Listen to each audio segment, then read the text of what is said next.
Bienvenue au Polysécure épisode technique. Je suis accompagné de Kim. Bonjour. Ça va bien?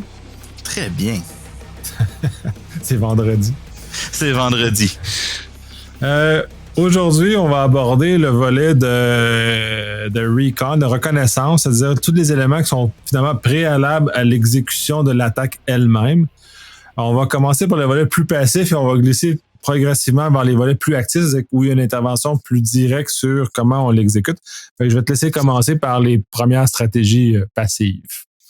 Oui, mais on s'entend que la reconnaissance fait souvent partie presque intégrale du mandat où on passe de 50 à 70% du temps juste à stocker notre cible puis voir comment qu'on va s'y prendre pour être en mesure de l'exploiter. Donc, tout premièrement, on va commencer par les bonnes vieilles recherches sur Internet, qu'est-ce qui est disponible publiquement à tout le monde, sans nécessairement aller trop poker notre cible. Dans le sens où si tu vas voir son LinkedIn, ben il va falloir se créer une persona pour pas qu'avoir Monsieur Red Teamer a commencé à surveiller le profil de telle personne ou à stalker votre profil. Disons que c'est vite brûlé dans ces cas-là, ou quand tu fais du scalping de leur site ou de la recherche ou de les ajouter sur des médias sociaux, ben à un moment donné, ça devient louche. C'est une adresse vraiment spécifique que tu sais qui fait ça. Vient qu'à t'envoyer 1000 requêtes dans la même heure, ça pourrait lever des soupçons à la Blue Team qu'il y a quelque chose qui s'en vient. T'sais. Ouais, justement, justement, le but, c'est de passer en dessous du radar. Justement, ce genre de stratégie au niveau passif, quel sont le genre de stratégie qui existe justement pour pas créer ce bruit-là? Ben, tu essaies de littéralement ne pas toucher à la personne directement. Donc, tu vas toujours utiliser un broker, si je peux dire. Dans l'exemple de LinkedIn que j'ai pris tantôt, tu vas te créer une persona, tu vas te rajouter plein de gens pour pas que ça soit toi directement qui va voir la victime, mais un broker random qui n'a pas de lien rattaché à toi. Ou si tu vas poker le site Internet, ben tu peux y faire les requêtes, mais tu vas faire une rotation sur ton adresse IP via un API Gateway, par exemple. Qu'on pourrait setter sur AWS. Comme ça, oui, le client a des requêtes, mais si ça vient jamais de la même adresse, il y a peu de chances qu'il soit en mesure d'attribuer à c'est telle compagnie qui est en train de me surveiller et de collecter de l'information sur moi. Après ça, il y a tout ce qui est collecteur passif comme Shodan qui pourrait être utilisé ou des bases de données de collection, les archive.org, par exemple, qui garde les pages web en cache, qui peut avoir de l'information dedans. Ce genre de sources-là, il n'y a aucun moyen vraiment que la compagnie soit en mesure d'attribuer que c'est la compagnie X qui est en train de me surveiller. Donc, je vais finir le mandat. Là. Ouais, ben surtout que sur un site web ou des éléments comme ça, généralement, tu vas te faire perdre dans un flow normal d'éléments. Fait que ça, mais un profil LinkedIn, ça laisse un peu plus de traces que justement tu es en train de faire des démarches comme ça. Ces profils-là, j'imagine que là, tu mentionnes un profil qui est pas vide parce que tu sais, une personne avec zéro contact. C'est la première personne, moi, quand j'en vois un qui écrit avec zéro contact qui me poke sur LinkedIn, c'est la première chose que je le flush tout de suite parce que c'est un danger, un potentiel. Mais cela étant dit, j'imagine que vous avez des profils semi-permanents qui servent justement à ce genre de manœuvre-là. Définitivement, puis plus qu'un. Je veux dire, de se créer différents types de personas pour s'obtenir des liens de confiance avec certaines personnes, ça prend du temps, puis ça fait partie un peu du tradecraft qu'un Red Teamer doit se monter dans le temps pour essayer d'aller toucher différents secteurs ou de pousser ses ingénieries sociales un petit peu plus loin. J'aime souvent prendre l'exemple du recruteur.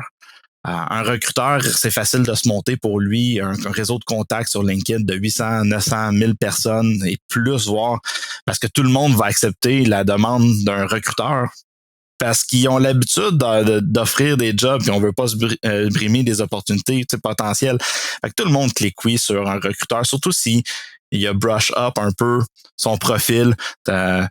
En tant que Red Teamer, je l'encourage à tous mes gars, moi, qui sont dans mon équipe. Prends-toi-en une dizaine random, prends-toi une petite partie de l'expérience de où est-ce qu'il a fait son truc, tu copies ça, tu le mets dans ton CV. Après ça, l'autre recruteur, ben, tu le prends, tu le mets dans ton CV. Ah, mais le troisième, tu vas prendre sa durée, ses dates. Puis tu vas te monter un profil qui a de l'air legit avec des mots qui sont utilisés, mais qui est totalement bidon.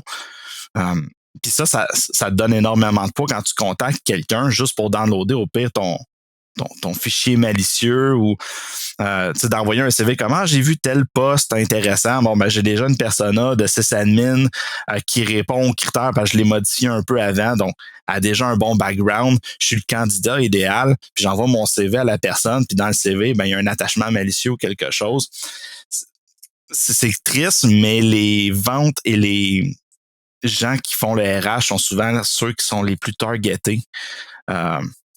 Ils se font tellement bombarder de plein de choses, c'est terrible.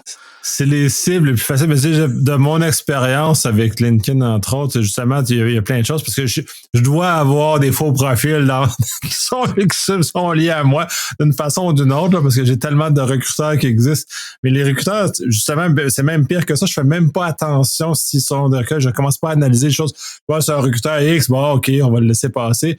C'est sûr qu'il va m'écrire un message privé pour me dire j'ai un job pour toi, t'es le meilleur au monde, puis j'aimerais ça t'avoir. Là. Fait que c'est des stratégies très. J'en ai même qui ont l'audace de m'envoyer des fichiers. Là. Je suis comme non, mais calme-toi, là, ton fichier. La meilleure façon de se cacher, c'est de se cacher dans une foule. D'avoir de l'air comme tout le monde. Je veux dire, c'est très dur à un moment donné d'analyser sur 1000 personnes qui te contactent dans le mois. C'est qui est la personne legit là-dedans? T'sais. Il y en a que c'est tu le vois définitivement juste avec l'écriture ou le visage que c'est un robot qui a monté ça ou que ça va être quelqu'un en Inde qui fait ça à la chaîne puis qui n'a pas le temps à perdre. Puis justement, comme tu dis, qui a zéro ami ou contact. Mais threat actor un peu plus poussé, quand tu augmentes le niveau de simulation, ça peut être intéressant à ce moment-là. Ouais, ben c'est ça. Mais ça, on le vit tous, fait que j'imagine que ça doit probablement interpeller bien des gens. Puis je suis sûr qu'après l'écoute, il y en a plusieurs qui vont aller regarder dans leur profil. Il n'y a pas du monde qui a des faux profils qui existent dans les là. Moi, je suis sûr j'en ai une foule qui doit être de faux profils qui doit exister dans mes affaires. Mais bref, comme je réagis peu à cet univers-là, je suis pas une cible, mais je trouve pas les maudits fichiers qui sont envoyés. Puis généralement, si tu me harcèles trop à me parler, je te bloque. C'est une bonne pratique. Moi, si tu essaies de me vendre un produit sur LinkedIn, t'es bloqué. Bref, je suis pas ça, mais j'ai tellement de monde, j'ai tellement probablement de robots ou de choses qui doivent exister. Fait qu'effectivement, c'est très drôle. Puis j'aime bien l'idée de se cacher dans une foule, là. On parle de LinkedIn, mais ça peut être autant Instagram, Facebook ou n'importe quel autre média social. C'est juste que LinkedIn est plus facilement ouvert parce qu'il permet d'avoir 3 contacts. Mais souvent, dans ce genre de mandat-là, quand une entreprise me dit on va avoir Red Team ou ingénierie sociale, j'ai mes personas, puis soudainement, je fais des recherches juste sur les employés qui existent, je me mets à rajouter un peu n'importe où pour obtenir de l'information. Si le client, bien sûr, a autorisé ça dans le scope. Parce que des fois, les gens ils disent mais c'est mon Instagram personnel. Ouais, mais t'as les badges de l'entreprise qui peuvent être pris. Je peux avoir les photos de ton bureau parce que t'as montré regardez mon beau setup que j'ai au bureau, c'est écœurant. Je suis maintenant rendu à 3 écrans, mais on voit les numéros de téléphone, on voit des fois des mots de passe, on voit le type de laptop qui est utilisé. Des fois même des numéros d'appareils qui pourraient aider à l'ingénierie sociale pour plus tard, dans le fond, dans certains contextes. Là. Ouais, de toute façon, toute information est valide, puis ça dépend où les personnes vont mettre sur LinkedIn, c'est facile parce que c'est un réseau professionnel, mais ça dépend comment les personnes réagissent, ils vivent dans leur propre réseau. Là. Instagram est une source infinie d'images et de choses que probablement que les gens ne devraient pas diffuser autant de choses que ça, là, mais on l'a vu avec les Ostrogoths qui se sont fait prendre dans un avion à un moment où ils n'étaient pas supposés dans un avion pas de masque. Donc, effectivement, quand on crée un peu trop de bruit, ça, c'est un exemple de une chose à ne pas faire, mais qui aide justement quand on a des scénarios de OSINT à exécuter puis aller lever. Là. Mais ça, c'est une chose. Pour ça, il y a dû y avoir d'autres stratégies de récolte d'informations de ce type-là. Je dirais à part tout ce qui... ça couvre pas mal tout ce qui est open source. Après, c'est sûr certain qu'on va tomber plus dans l'actif. Où on va devoir commencer à interagir avec les sources, soit directement ou indirectement. ce que je veux dire par là, c'est si je me mets à appeler les gens ou que je demande à des tierces parties qui interagissent avec la compagnie ciblée, ça peut commencer des fois à soulever des soupçons. Donc, on doit toujours être plus prudent quand on commence à faire cette étape-là, parce qu'il s'agit qu'on ait de l'air un peu trop louche, puis que la compagnie vienne qu'entendre que des gens se posent des questions qui vont renforcer leur sécurité. Il y a des gens que avant le mandat, ils étaient tous prêts, ils ont fait leur reconnaissance, mais ils ont posé juste 2-3 questions à des gens qui ont mis une alerte, puis le jour de leur intrusion, sont arrivés, la police était là, tout était barré, puis c'est fini. Il n'y a rien que tu peux faire parce que t'es brûlé même avant de commencer. Ouais, c'est la place la plus dangereuse parce que des fois, les questions peuvent s'avérer un peu trop insistantes, puis les gens soulèvent l'alarme. De toute façon, on le voit avec les concours de social engineering, avec le DEFCON principalement, où justement, là, on a le pleine expérience de commencer dans les délais qui sont. C'est sûr que ça, c'est très synthétique comme activité, puisque le temps est très, très court pour arriver à l'exécution de leur périple, parce qu'on a un vrai mandat de red team s'exécute sur plusieurs semaines, c'est pas voire plusieurs mois. Donc, c'est un peu compressé, cette expérience-là, mais il ne faut pas brûler, justement, pas le soulever le soupçon, avoir l'air crédible. Et dès que tu commences à poser des questions, puis je suis le premier, quand je commence à me recevoir des questions, là, je suis toujours un peu sur un pied d'alerte parce que je ne sais pas trop où tout ça se dirige. Puis, fait cocasse, parce que je comprends pas encore ce qu'ils puissent le faire. Là. J'ai déjà été invité à dîner à une certaine époque par des vendeurs pour essayer de me sourcer l'information de mes clients, pour essayer de leur vendre des produits. Je fais comme, ouais, non, j'ai pas le droit de te parler de ça, mais je t'en parlerai pas. Bel essai. Le bouche à oreille, puis pas nécessairement de l'argent sous la table ou quoi que ce soit, mais de flatter, puis d'emmener, puis d'essayer de faire parler les gens. C'est une tactique d'ingénierie sociale qui est utilisée énormément en vente, qui est tellement répandue. Là. Puis, tout le monde a de la difficulté avec ça. On le voit en politique, on le voit en vente, on le voit dans tous les domaines. Là. On pense des fois bien faire, mais il faut se retenir à un certain niveau. Là. Ouais, il faut avoir la vigilance nécessaire. Du volet aussi, mais là, tu as parlé plus de volet humain, mais il doit y avoir un volet technologique. Tu as parlé vaguement de Shodan, mais il doit y en avoir d'autres stratégies que vous utilisez pour collecter de l'information. Oui. Une des sources intéressantes, c'est toutes les technologies. Donc, souvent, si tu vas sur la page de l'entreprise, tu es en mesure d'avoir, on est partenaire avec, je vais dire des choses random, on est partenaire avec Oracle, on est partenaire avec Splunk, on est partenaire avec un tel. Ben, moi, derrière, je me dis, si tu as été te chercher un partenariat, tu as sûrement un bon discount. Tu utilises sûrement leur technologie. Surtout si après ça, je vois que tu cherches un sysadmin ou un DBA qui se spécialise en Oracle après, j'ai un bon in que tu dois avoir de l'Oracle qui roule derrière. T'sais. Ou je me cherche un intégrateur Cisco pour notre infrastructure, machin truc. Puis tu as un partenariat avec Cisco, tout ça. Je suis pas mal sûr que tout ton équipement à l'interne va être du Cisco. Ce genre d'information-là est très bonne. Des fois, ça va être juste les nouvelles. Un nouveau deal d'1,2 million a été signé avec telle entreprise pour la réforme de telle chose. Bon, c'est déjà un point. Des fois, les Google Reviews, c'est très intéressant. Les gens qui quittent une entreprise qui se met à un peu bitcher sur l'entreprise ou juste les clients qui disent « je suis pas content de telle affaire. Ils ont essayé de répliquer tel système sur mon environnement puis ça valait rien. » ou les gens sont très bavards quand ils sont pas contents ou même des fois quand ils sont contents. « Je te remercie, tu as fait tellement la meilleure job à m'installer tel système sur mon truc. Merci, tu viens de me dire quel système que tu as. » C'est des sources qui peut être nécessairement pas au niveau social, mais qui peut refléter au niveau technologique. Sinon, tout ce qui est scan, on s'entend, on tombe dans l'analyse pas de vulnérabilité, mais les scans Nmap classiques, aller obtenir les headers, tu vas avoir plein de divulgations qui sont faites des technologies qui sont utilisées. Un plugin que j'adore, c'est Web Analyzer, que quand tu fais juste passer sur la page, tu donnes toutes les versions des plugins qui peuvent être en mesure de détecter.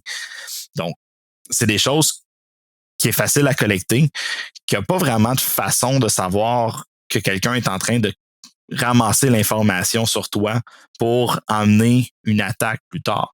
Puis des fois, c'est pas juste pour crafter un payload particulier, mais pour renforcer un contexte qui va être utilisé. Disons, je sais que tes ventes font des meetings avec WebEx. Bon, ben pourquoi pas envoyer un payload malicieux qui est un updater pour la plateforme WebEx. D'envoyer du sysadmin, il faut que je mette à jour mon WebEx. On va cliquer là-dessus, c'est ça que j'utilise.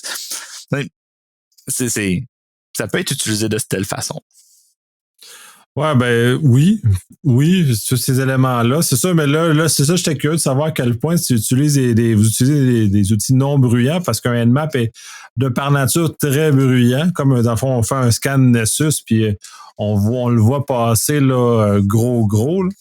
Là. Dans ces perspectives-là, y a-t-il des stratégies que vous utilisez justement pour être un peu plus incognito? Oui, j'aime bien gros l'utilisation d'API Gateway pour faire de la rotation d'IP.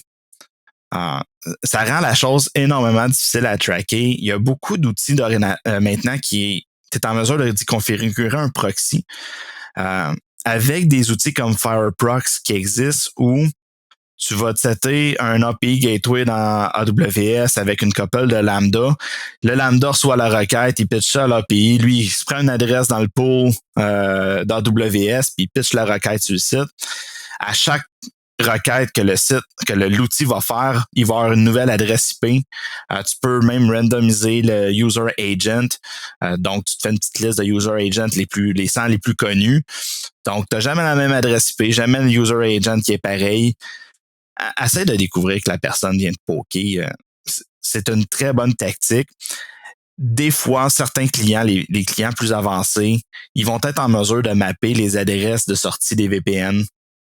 Donc, je dirais que c'est pas nécessairement, le VPN va pas être nécessairement la façon de faire ta recon incognito.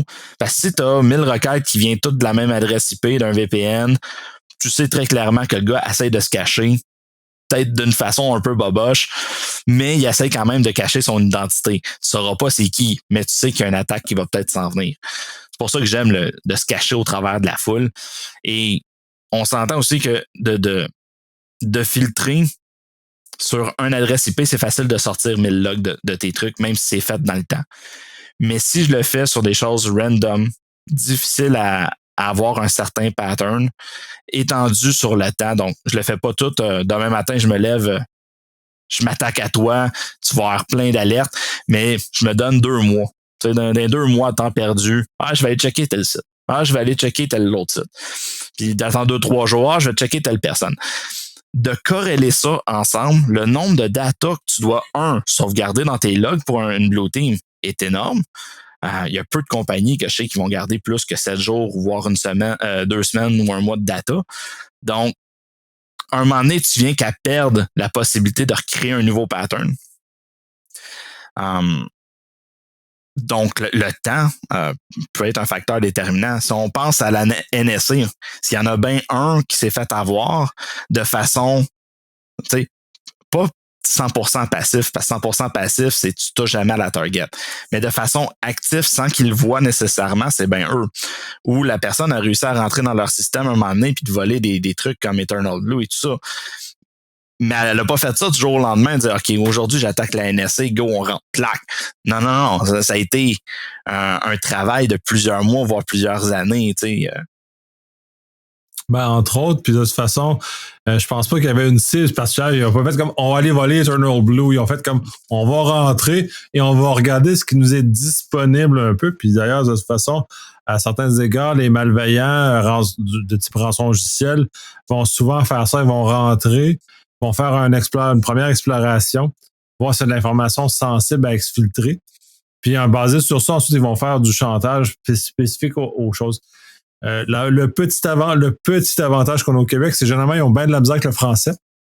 Ils ont beaucoup de facilité avec l'anglais, avec le français. Ils essaient de comprendre nos données, puis ils essaient de nous faire chanter sur des données qui valent essentiellement pas grand-chose. Fait que là, ça donne une affaire un peu comique dans certains égards, mais effectivement, quand ils rentrent, puis c'est pour ça que les temps sont longs.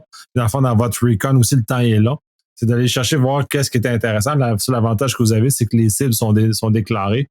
Les malveillants, les cibles ne sont pas déclarées comme dans le cas de la NSA. Ça a été long avant qu'ils trouvent probablement l'information qui était pertinente. Là. Mais j'aime ton point. C'est vrai qu'au Québec, on a quand même ce côté-là où on se fait un peu protéger via notre culture et nos expressions, notre langue, la façon qu'on écrit, de la façon qu'on interagit, qui est déjà une bonne chose. Là, qui des fois devient un peu plus problématique, c'est les communications en anglais. Des fois, on est peut-être moins à l'aise ou, je sais pas moi, la maison mère est à Toronto, puis on se fait communiquer d'eux autres.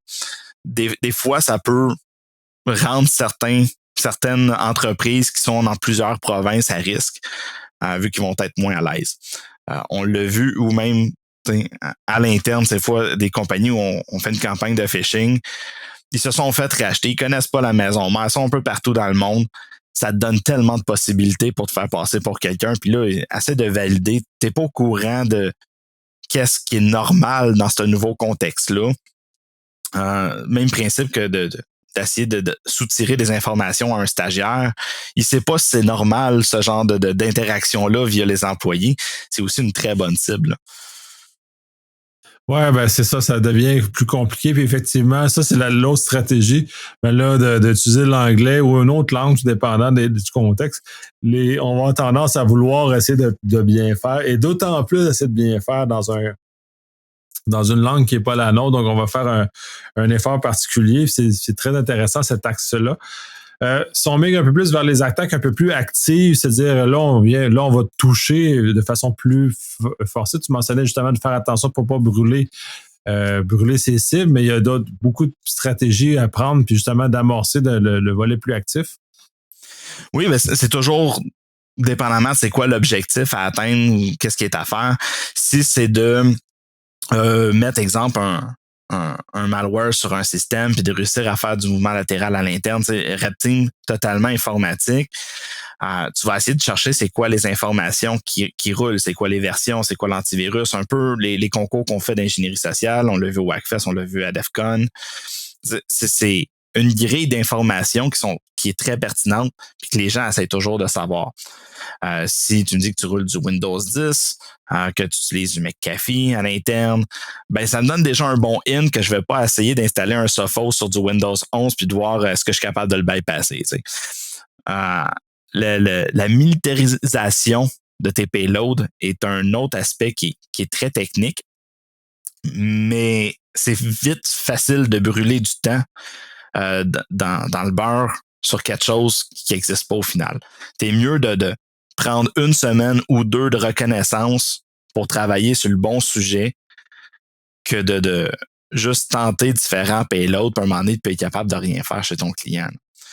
Ça, c'est au niveau de la technologique, mais tu peux aussi utiliser du phishing, donc appeler tes cibles, envoyer des courriels. C'est sûr, si tu envoies un courriel à 20, 10 personnes, toutes la même affaire, ça fait louche. C'est difficile de pas te faire remarquer dans ce contexte-là.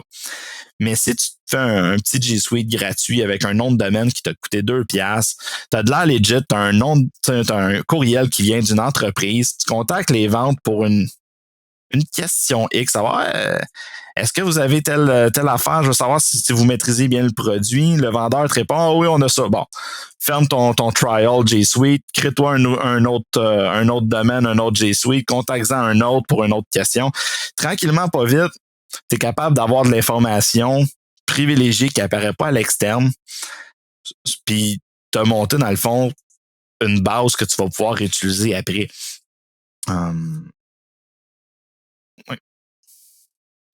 Oui, ben là, ça devient intéressant. Là, tu commences à aborder le facteur humain. Là, tu parlais de courriel ou de domaine, mais j'imagine aussi que vous faites des appels, vous faites des transferts entre personnes. Puis de fond, l'escalade, ça augmente avec plus de ramassage d'informations, plus la personne suivante qui passe dans la moulinette a de l'information qui est de plus en plus crédible, mais justement qui l'amène à divulguer de plus en plus d'informations.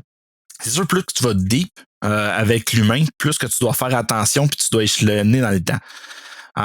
Je veux dire, si je veux essayer, mon but, c'est de parler au sysadmin derrière, puis je commence avec le service desk, je parle à une autre personne, je parle à une autre personne. Ça commence à faire beaucoup de personnes dans la chaîne qui sont au courant que quelqu'un essaie d'avoir de l'information.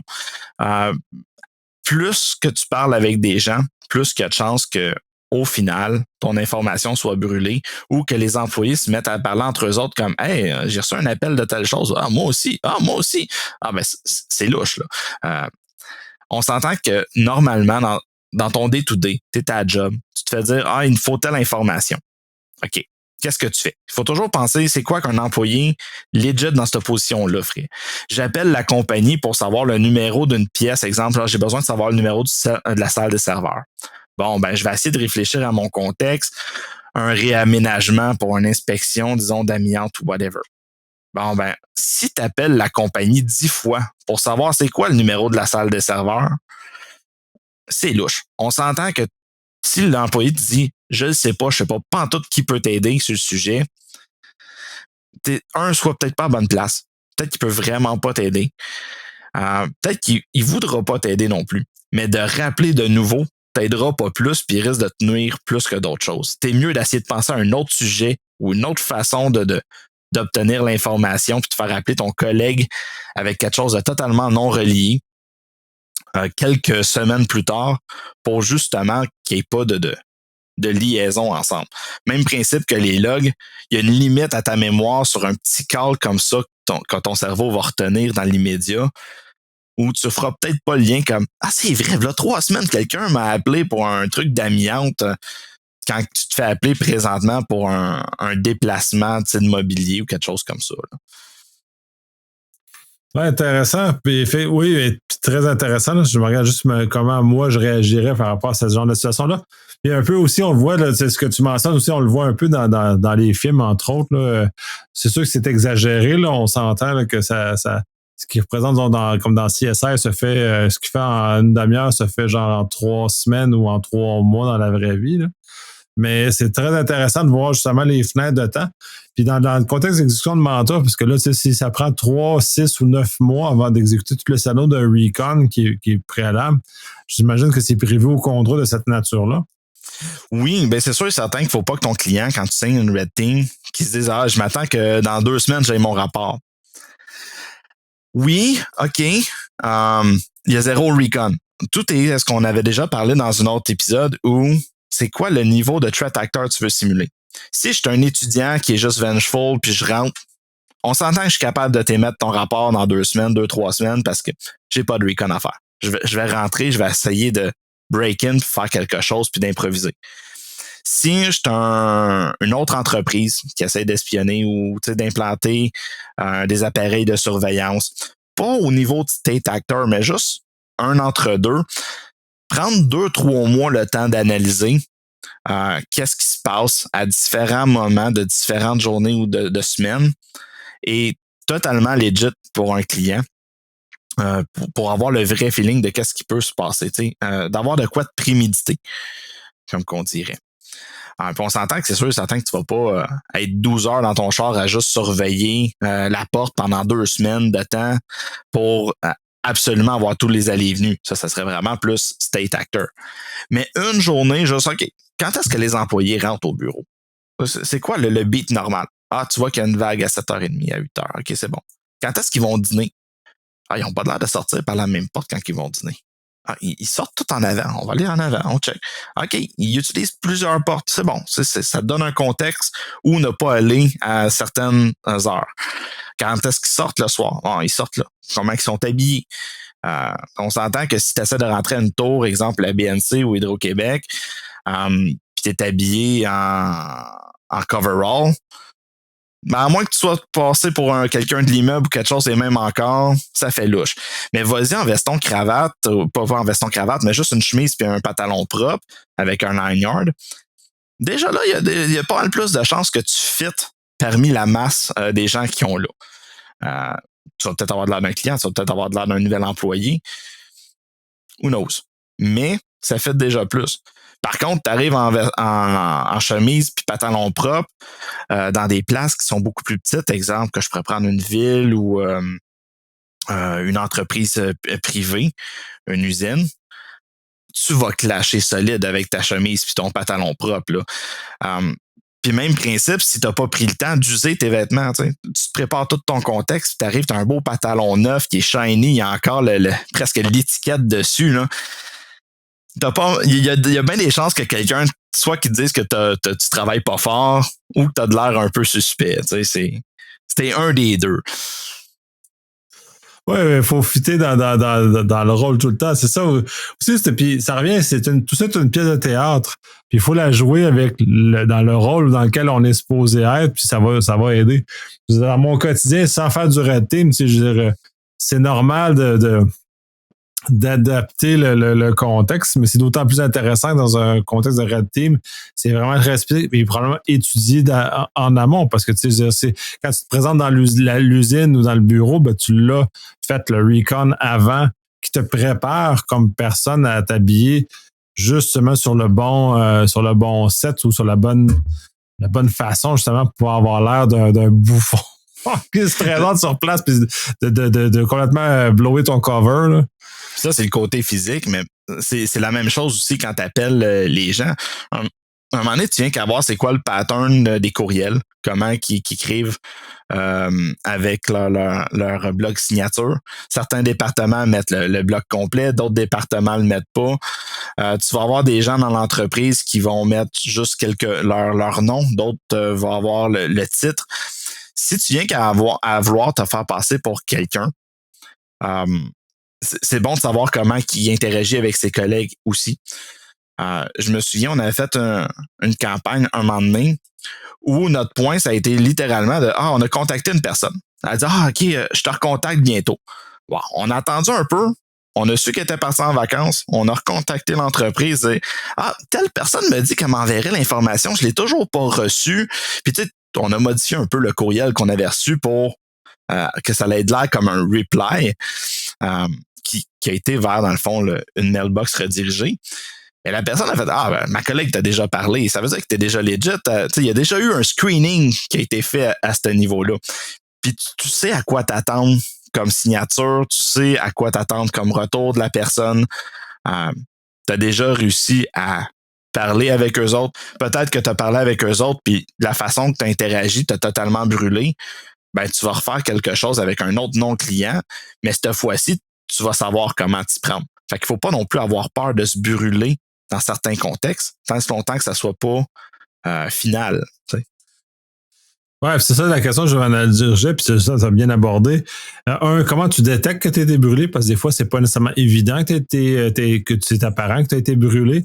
Puis justement, dans la perspective, parce que tu le mentionnes, des fois, c'est peut-être nécessaire de se faire brûler volontairement. Donc, tu as plusieurs cartouches, tu brûles la première, puis c'est volontaire, mais la deuxième et la troisième ne sont peut-être pas brûlables ou l'objectif n'est pas de les brûler. Il y a toujours le gut feeling en ingénierie sociale. À un moment donné, tu viens qu'à le sentir que tu n'es plus à ta place, là. Tu viens qu'à le voir que la personne commence à se douter, autant dans ses yeux, dans son langage corporel, que c'est le temps de partir de là, parce que sinon, c'est fini. Au niveau technologique, ben la même principe que la Blue Team fait. Comment qu'elle fait pour savoir qu'elle se fait attaquer? Ils logent tout puis ils mettent dans un SIEM. Ben, il y a des SIEM qui existent pour les Red Team. On peut juste penser à Red Elk qui existe où il est fait pour détecter ton trafic, là, il y a une Blue Team qui essaie de trouver, dans le fond, qu'est-ce qu'il y aurait spécial. T'sais. Puis tu peux lier ça avec un peu d'automatisation ou si tu as mis un redirecteur qui est là juste pour détecter ce genre d'événement-là, puis toutes tes C2, toute ta campagne de phishing est derrière et protégée. Tu fais juste rebuild le redirecteur, change ton nom de domaine, change ton IP. Tu peux continuer tes opérations. La Blue Team continue à taper sur quelque chose qui est plus existant et qui est parti dans le beurre. Puis toi, tu te retournes avec un nouveau SIEM, puis tu es juste à surveiller est-ce qu'un Blue Team va essayer de pogner mes adresses honeypot que j'ai mis pour voir s'il me détecte. T'sais. Si tu me mets soudainement à voir, je sais pas moi, Nicolas d'une équipe défensive qui commence à checker ma persona de profil de façon répétitive 2-3 fois, puis j'ai son collègue qui vient checker ma persona, je peux m'attendre à ce que ma persona soit brûlée à ce niveau-là. Là. Donc, il faut que tu sois alerte et que tu gardes tous ces petits éléments-là en note pour pas qu'un de tes collègues, après ça, reprenne le même stock puis qu'il se lance dans la gueule du loup puis qu'il se fasse manger. Là. Ouais, ben c'est ça. Ça fait que tu dois appliquer les mêmes mesures de surveillance qu'un Blue Team doit faire. Fait que tu dois même toi-même te surveiller pour être sûr que tu te fasses pas repérer ou tu te fasses pas retour d'investigation que toi-même c'est toi qui te fait chercher ou qui te fait surveiller là. Les criminels traitent leur business littéralement en business, quoi. Fait que c'est une entreprise. Fait que de penser qu'ils n'appliquent pas des mesures de sécurité moindrement de leur côté est un peu farfelu. Je veux dire, ils surveillent leur instance aussi, à moins que c'est littéralement du smash and grab, qui est aussi très legit de faire dans certaines instances. Des fois, il y a un gros plus-value à faire un smash and grab, mais ils vont s'organiser pour se pousser vite et loin dans cette situation-là. Tu sais, une red team, des fois, ton premier payload qui va rentrer, il y a de grosses chances que ça soit un smash and grab que tu vas faire. Pourquoi? Si l'équipe est moindrement montée au niveau de la défense, il y a des grandes chances que moindrement que tu te mettes à exécuter une commande, ils viennent qu'à te spotter. Parce que tu as réussi à rentrer, mais tu es totalement blind sur qu'est-ce qu'il y a dans l'infrastructure. L'EDR n'a pas encore trigger parce qu'il n'y a pas eu multiples événements pour t'associer. Tu as juste bypassé l'AV à ce niveau-là. Puis l'humain. Si tu fais un smash and grab de collecte d'informations, exfiltration, puis que tu es capable d'analyser ça, puis d'attendre peut-être un mois plus tard pour rentrer de nouveau, là, tu vas venir être en mesure de OK, je me suis préparé, je sais c'est quoi l'EDR, je sais comment le bypasser, je sais où est-ce que je voudrais essayer de m'en aller dans le système. Tu peux commencer à avancer tranquillement à ce niveau-là. Mais je vais pas réutiliser les mêmes C2. Je vais avoir monté une infrastructure juste que je pogne, je collecte, je burn, puis on laisse la pression redescendre. Oui, justement, c'est très, très intéressant, ces différentes stratégies-là qui peuvent être utilisées, puis justement se brûler volontairement pour quand même aller chercher l'information qui est pertinente. Moi, j'ai plus beaucoup de questions par rapport à ça. Y a-t-il des aspects qu'on n'a pas abordés que tu aimerais qu'on approfondisse? Pas nécessairement. Peut-être juste un autre mention qui est intéressant aussi du smash and grab, c'est des fois, même pour ta deuxième attaque, ça peut être intéressant. On a vu des attaques dans des SOC où si tu fais une attaque sur le site principal, tous les yeux se rivent sur « on se fait attaquer, on réagit ». Tout le monde regarde là, puis tu vas utiliser les informations que tu as eues pour aller pinpointer ailleurs. Fait que tu rentres, personne va te surveiller parce qu'ils sont tous sur la grosse attaque, surmontés de plein de logs. Fait que encore une fois, on s'est caché dans la masse, puis tu vas pouvoir continuer ton mandat à ce niveau-là. Faire un tour de magie. Regarde par là pendant que je suis en train de te voler de l'autre côté. Fait que c'est oui. Exactement. Effectivement. Très intéressant. Merci énormément. Merci pour ton temps. Merci pour ta générosité parce que je pense qu'il y a beaucoup de gens qui vont bénéficier de ce que tu as partagé. Un mot de la fin? Ben écoute, ça me fait plaisir. J'ai hâte de pouvoir parler encore sur le sujet. C'est un sujet qui passionne. Les acteurs malicieux arrêtent pas d'innover sur ce truc-là. Fait que j'espère qu'on puisse commencer à parler entre nous de différentes tactiques ou de différents scénarios qu'on est capable d'appliquer chez nos clients. Parce que une imagination collective sur qu'est-ce qu'on peut faire, c'est la seule façon qu'on va être en mesure de rivaliser avec qu'est-ce qui est threat actor et la pensée criminelle.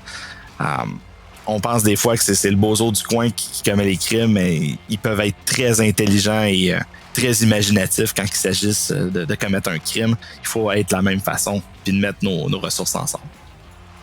Effectivement. Merci beaucoup. Ça fait plaisir.